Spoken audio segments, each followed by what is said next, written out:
मार दी, ठीक है ना। यानी एक चींटी पानी की तलाश कर रही थी, क्या कर रही थी, पानी की तलाश। कुछ ही देर में घूमने के बाद वह एक दूसरे के पास पहुंची, कुछ ही देर बाद में वो एक दूसरे के पास घूमकर पहुंची। दूसरे तक पहुंचने के लिए उसे घास के एक तिनके के पास चढ़ना पड़ा। अब हमारे के पास पहुंचने के लिए उसको घास के तिनके पर चढ़ना पड़ा। ऊपर जाने के दौरान वह फिसल गई, यानी कि ऊपर चढ़ रही थी वो, तो वो फिसल गई। ऊपर जाने के दौरान वह फिसल गई और उसी के पास पेड़ पर चढ़े एक कबूतर ने देख लिया उसको, यानी कि पेड़ पे कबूतर बैठा था, उसे देख लिया था कि वो चींटी फिसल गई।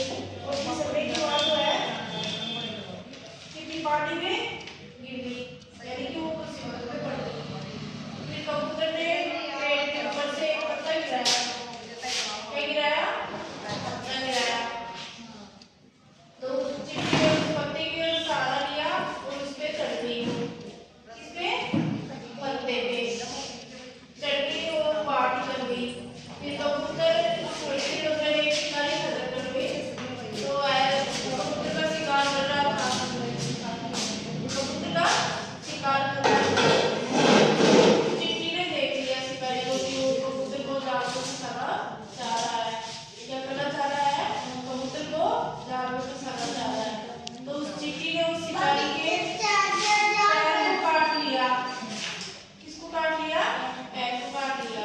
फिर वो चींटी को शिकारी चीखने लगा।